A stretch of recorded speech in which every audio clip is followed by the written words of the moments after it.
Ah, Holy shnikes. Thank you so good. Can you hear me now? That's so funny.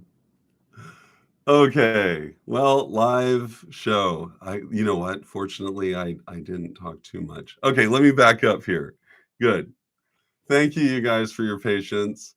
This is a brand new mic, by the way. Take two, right? Anyway, it's got this really cool little button, but every time I adjust it, I have to remember to look down and go, is the blue light on or the red light? Very Kabbalistic, right? So the blue light is activity, is that force, and then the red light is the other way. Honestly, I don't think we missed anything because I was kind of like circling around. So let's do take two. Okay. So in the question that was asked, I'm like so feeling my face, blushing. Oh my goodness. Okay. I'm back to normal now. Actually, I'm glad. The first time that I did a live thing, I wound up cutting myself shaving and I had a big cut mark on my face. Why not? Okay, here we are. So Deidre wrote and asked and said, first a little drink here. She asks and says, what is the Akashic record? Where is it? And how do I get there? So, in order to understand these questions, which I think are awesome, it's really important that we understand first what the concept of time is about, and that it's not what we've been told. There is no like dimension of time or something.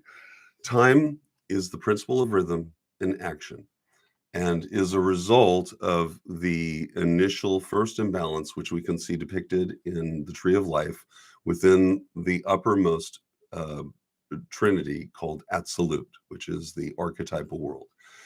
All the other spheres descending down from it are representative of actual balance that's in action, like things are in operation and what you would expect with polarization and whatnot. But up to that point, you would think that the highest point, the pillar of that is mounted by the pillar of mildness. If you guys have your stuff, maybe you'll see it. But the middle pillar is gray. The pillar on the left is white, and the pillar on the right is black. Uh, when you're looking at it, and or subjectively rather, when you're becoming it. The middle pillar, you know what? I'm going to back up again. Let's just talk about time for a sec. Oh, guys, I hope you guys just bear with me. It's been a day. So here we go again. Let's pretend that it's just you out in the middle of the universe, right? And it's just you. And how would you tell what time it was? You pull your watch out and you take a look, and it would say it's 7 o'clock or something like that, 7:06. But that time is based on an understanding of rhythmic patterns and events that happen here on Earth. So a day is one complete cycle, a year is a complete rotation around the sun, months are the moon moving around the Earth within a period of time. And we use those periods to define other revolutions. So, like if you set your timing on your car, you have RPMs, right? Revolutions per minute. So basically, I'm evaluating one revolution against another revolution. Oops, still working. So I'm evaluating one revolution against another revolution, which strikes me as really funny. Because ultimately, if I didn't have those measures to judge and count, there in objective reality would be no time. Similarly, if I was out in a big black field, and I've used this analogy before and other times, if I was in a large black field and I wanted to visualize, let's say, a candy ball machine, a gumball machine materializing, it starts popping out a gumball once every so often, but I wouldn't know what was the duration between that. Similarly, if I was just counting my own heartbeats, I wouldn't necessarily know how much time had elapsed, only that so many heartbeats had elapsed. And depending upon my emotional state, that could increase or decrease. So when we look for time as a measure of rhythmic flow or counting, what we're doing is we're looking for something that's close to universally consistent. So we have an atomic clock that measures the degradation of a radioactive element, and so we just count that. one electron goes off and another, and we just actually count that happening. But again, we're just counting. If not for counting, then there would be no time. So in the ultimate, I agree, Andy, time is illusion and doesn't exist. If anything, Andy says it's a measure of movement between a moving object, Earth, against a seemingly fixed object. Yeah, and really what it is we're just clocking revolutions, or we're clocking oscillations, moving up and down, back and forth, in and out. However you wish to describe it, that's basically what we're doing. But time in and of itself exists completely within the ball of the absolute reality of the all.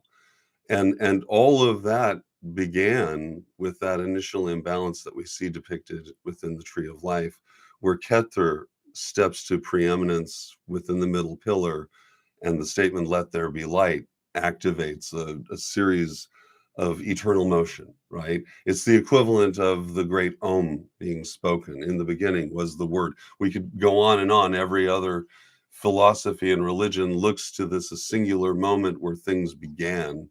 And almost universally, it seems that speech was involved because it relates to vibration, and vibration then relates to three principles. It relates to vibration, polarization, and rhythm. Because for something to vibrate, it must polarize. It must have a sine wave, go up and down. And the up and down is the rhythmic count. So if it starts, it must stop. And that's why everything within the created universe can be seen as a soul. Now remember that, because we're going to talk about that in just a second. But everything that is subject to rhythm and is not eternal is a soul. Now, now that we've got that going, and you understand that time is an illusion, okay? And you understand that everything within the universe that is manifest and mortal, meaning that it begins and then it ends, right? It's subject to that flow. It is considered a soul, okay? Because the soul is this union. All right? So, quickie drink. Now let's talk about the Akashic record, okay? The Akashic record represents the totality of the animus universa, the universal soul, not just the animus mundi, which is the earth soul, which all of us are participants in.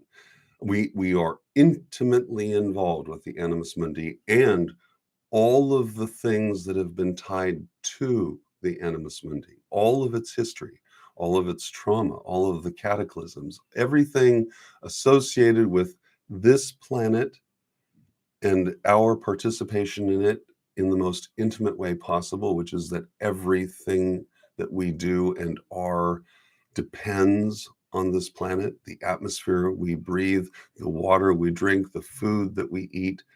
The only other thing that we depend on more is the sun. Because without the sun, then none of this would be running.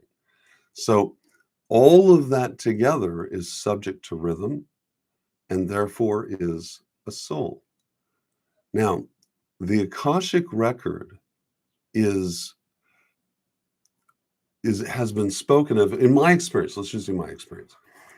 The Akashic record is the field of energy through which we obtain communion with ourselves and the animus universa and the animus mundi, of course, first. But really, you can just step right off, and that is that is what astral projection is in part.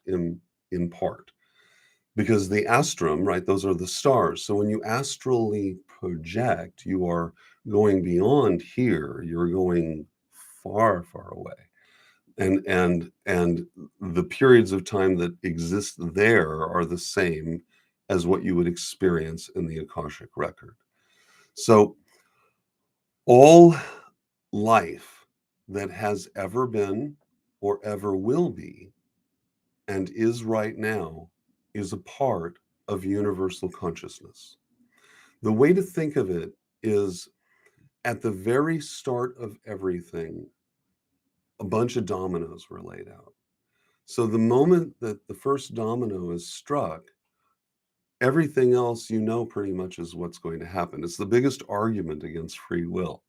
And we can talk about free will in a little bit later, but ultimately all of that activity then, whether it is active or potential activity, is seen as being universally happening at the same time, because it's all part of the same system. As we step out of our fixation on linear time and learn to absorb this, then a particular aphorism will have a great deal of meaning. And that's this: if a thing is known, it can be known, and all things are known. So the process, okay, so now that you know that it's there, and that there it is accessible, all right. For some of us, this process of access to the Akashic record is a bit automatic. Like, it comes naturally. Each of us have our gifts. You say each of us have our various clair gifts, So in terms of being able to access the Akashic record, kind of automatically, instinctually, we would call it clairsentience, because you simply know how things are. You have an insight into how things operate. And you may not necessarily have been taught that. It's simply on its face is apparent to you. Frank Herbert kind of uses this idea in Dune, where Paul Atreides simply knows how to do things. However, his knowledge is in part due to his training under his mother through the Bene Gesserit Sisterhood, which gives him access later on to the vaults of that Akashic record. So that brings me to my second point, which is that the record itself can be accessed in a number of different ways, countless really, but I'm aware of only a few. One of them is through bloodline. So in other words, anyone within your bloodline going back, because it seems always going back is easier than going forward, but anyone within your bloodline and any talents, skills, knowledge, abilities, what have you, can become accessible to you through applied meditation, through an understanding of yourself, of a pursuit of your interests, and then alignment with those interests, like activating those talents which are coming easily to you. I think far too often we're told, hey, you should be good at everything. And my advice is, life is so short. Take the stuff that you're awesome at and become the world's greatest awesome. Go with that, because there's a lot of us, so we don't all need to be awesome at everything. But boy, we sure could use, every Michael Jordan or Scottie Pippen or whatever, like any one of those guys. We always use more of that in terms of just a broad spectrum of humanity, right? In terms of science and philosophy and what have you. So your bloodline then can be important. Your blood type can expand that. And the reason why I'm focusing on that is because your blood is the nearest thing to total human consciousness, because it's flowing through every part of your living being, and because it's sustaining you and corrupting you at the same time, because it introduces oxidation, right?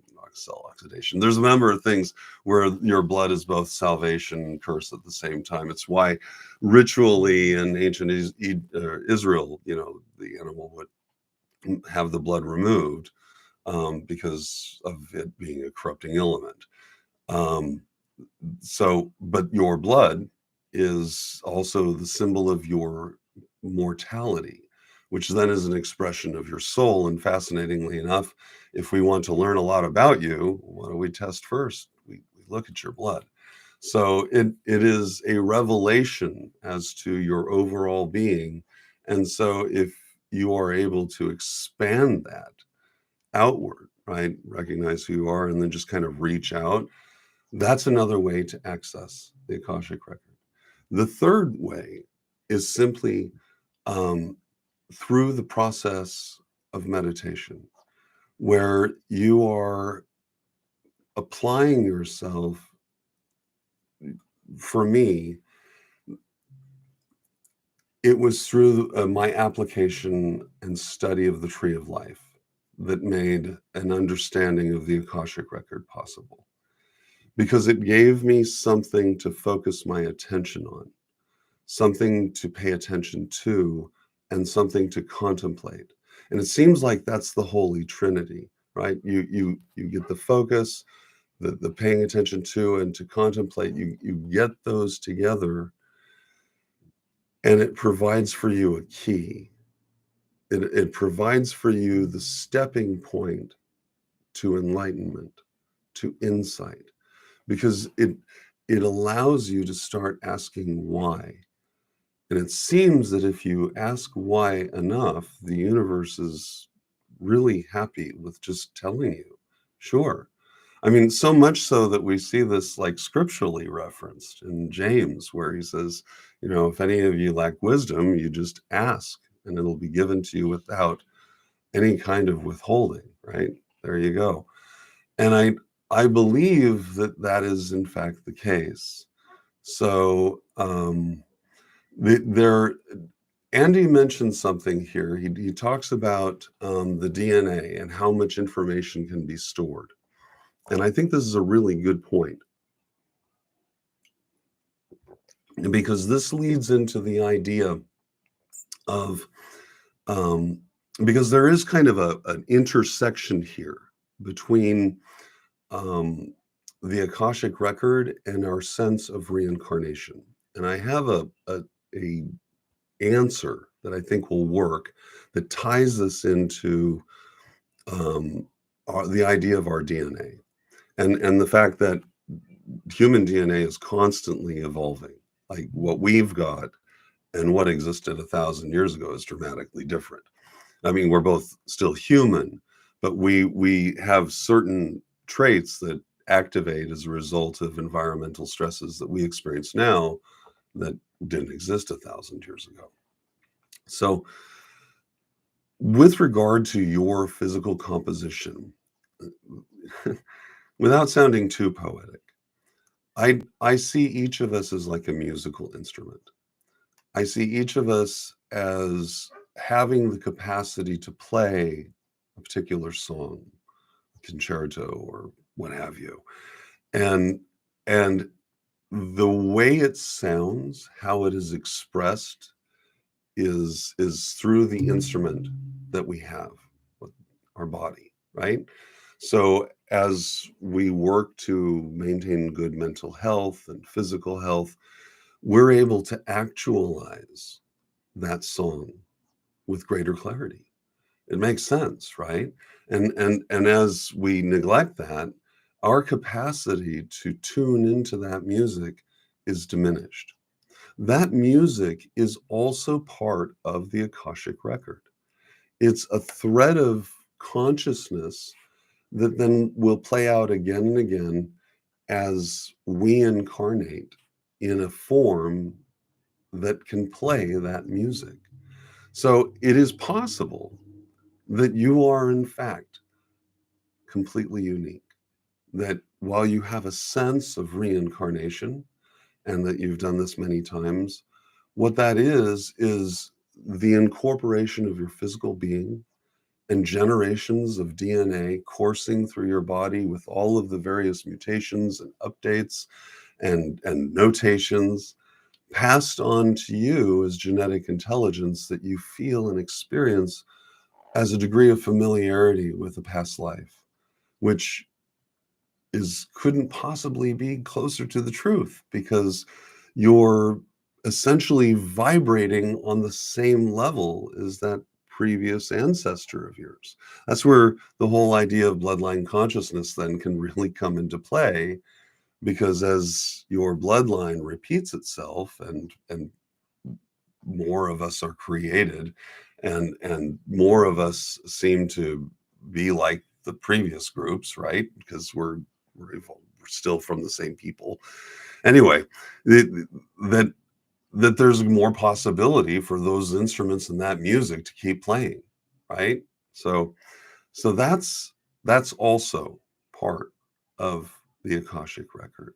And so the method then, I guess, just in review. So the Akashic record, this is the universal consciousness stream. It's a field of consciousness that is everywhere, and it exists within everything,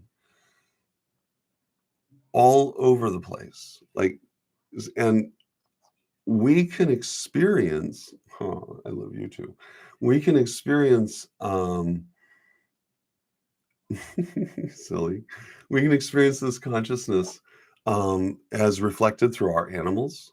We can experience and observing them. We can experience it as reflected through our communities. We can experience this consciousness when we go out into the wilderness somewhere, and we're simply just remaining quiet and still and enjoying the communion with life.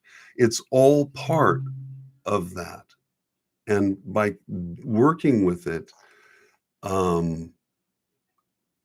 more frequently, by actually working with it regularly, it's like muscle, I guess is what I'm trying to say. It's like muscle. So the more you use it, the more you can use it, and the easier it becomes to use it. And for me, the key that opened the door to the record for me was an intensive study of the tree of life, looking upon it, seeking to understand the spheres, the paths, understand the relationships, understand other materials relating to it. And then suddenly, boom, it just simply began opening up again and again until now. The you have a familiarity with the record. So anyway, so I think that's it. I think I've answered that question. All right. I hope I did. How's that sound, you guys? Did I do okay? Hey, Cameron. Cameron asks, with bloodline consciousness, could that also mean that we need to overcome the setbacks or negative aspects of our previous generations? I wonder, right? I definitely feel from a linear perspective, being here, right? And looking both backwards and forwards from where we are, I would say that it is, since the universe is unfolding like dominoes being knocked over, right? So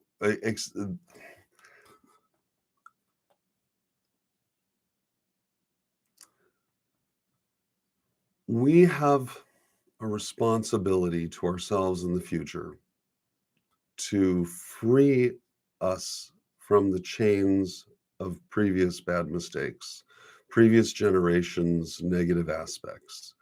It doesn't mean that I'm not a believer in the karmic credit card idea, where, hey, I was a real poo-poo head in a previous life and now I'm living in a terrible state or something. I do, however, believe that each generation has within it the potential to create an incredibly awesome world. That each generation can move forward, and we have. Like, if you look at the difference in the kind of things that we're allowed to do today, and what is considered okay today compared to 100 years ago, 1,000 years ago, 2,000 years ago, when human life was really valueless, right? I mean, just people spent it like nothing. No one cared. And you go farther back, it's even worse. I think we've come a long way.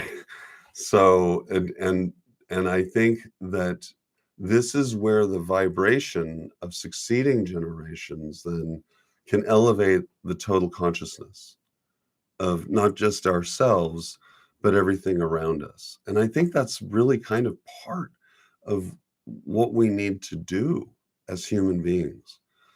Oh, Andy says, Okay, I gotta ask, what are your thoughts on the folks doing Akashic readings at psychic fairs and stuff? Ooh, let's see. Well, I am an open-minded skeptic. It's meaning that I'm willing to sit there and do it and have. I've not actually had my Akashic reading, but I've been read, and sometimes I think that just like everything else, they can be on point or not. If I get you right, and please correct me if I'm wrong, their Akashic reading has some kind of karmic thing tied to it. Is that it? Is it where like they're going back into the book of their life and saying over the repeated incarnations of your life you've accumulated so much debt, and there is that, am I close? I don't know. No, I don't know. So it's like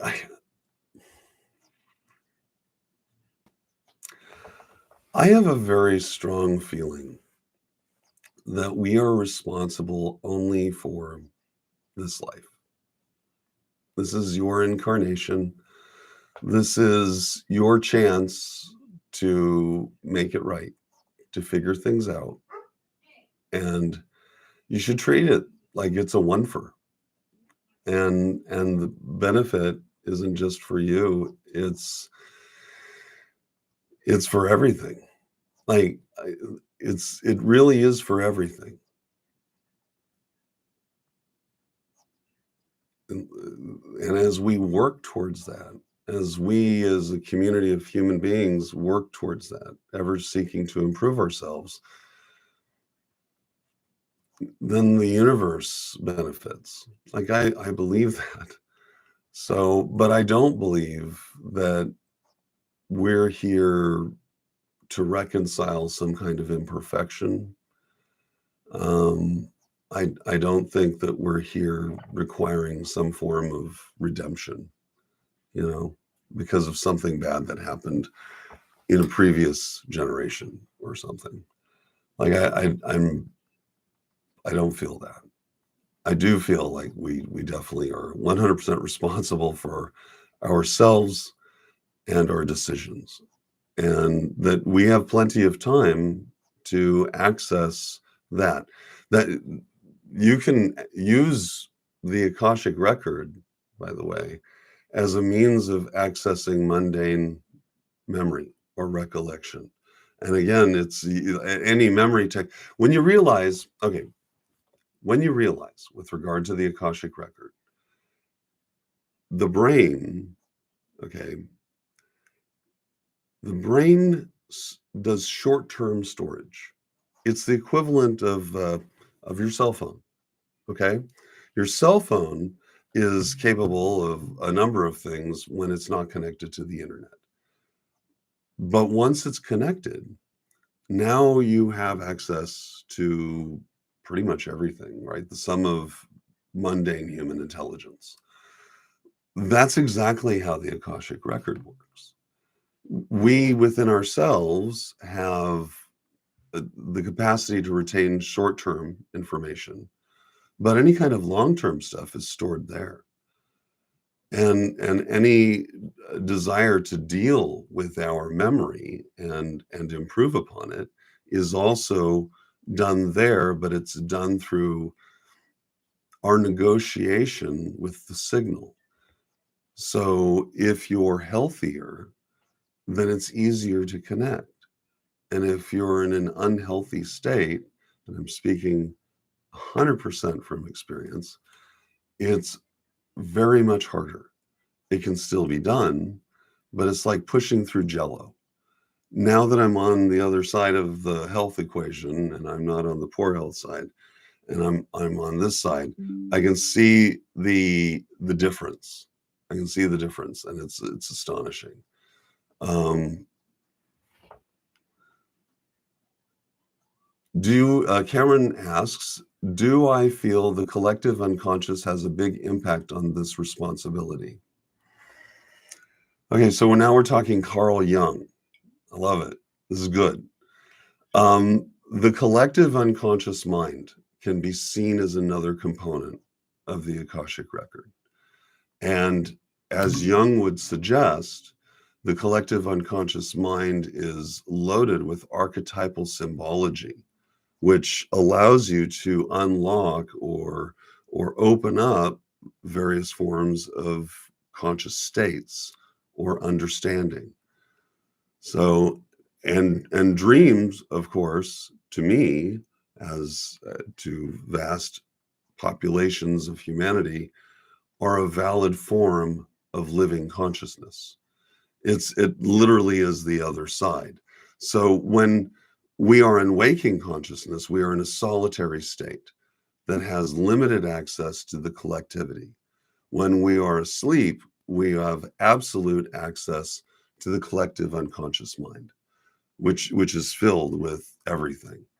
And here's part of it. If we're all part of the same consciousness on this planet, and there is a lot of suffering, those who are not suffering in their conscious waking state could possibly be experiencing a backwash of suffering in their unconscious state, leading to a number of symptoms like anxiety, silly, depression, and everything that comes with that. And so because you can't escape it, there has to become some form of balance where the debt of that conscious state is absorbed. Because as we work together, it's been established that when human consciousness is aligned, right, you can do amazing things. There was an actual study where people got into Washington, D.C. You can read all about it. They sat and prayed and meditated for a month, and crime levels dropped. That's all they did. And that's just setting a vibratory chill on things. Imagine if we could just prevent a lot of the preventable suffering. It's like the life you save could be saving your own from a collective state of consciousness, which I don't think we can escape.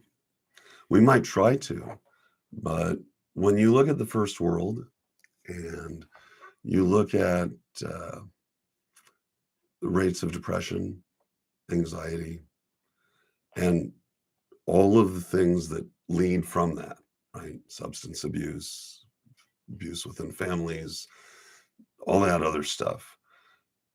I think when you have a first world where there's a plentiful thing and you don't have external pressures, then the internal pressures start manifesting because there's that unconscious connectivity. If you want to accept the idea that we collectively are unified as a human race that lives on the surface of a planet that we're all dependent upon, like that the rain that falls here and the water that falls here has fallen someplace else too. That it's been carried across the ocean and it's been carried across the mountains, and that we share it and the atmosphere and everything. It's a closed system. So if it's a closed system physically, it would go to follow it's a closed system on a mental level, on a cognitive level, a conscious level, and a spiritual level. So, and I think that we experience that then in dreams. We experience that in unconscious pressures that we might not understand. I mean, for me, for years until I learned how to deal with it, how to cope with it, I would get blinding anxiety attacks. Now, I know some of that was just poor health, but some of it just was out of the blue.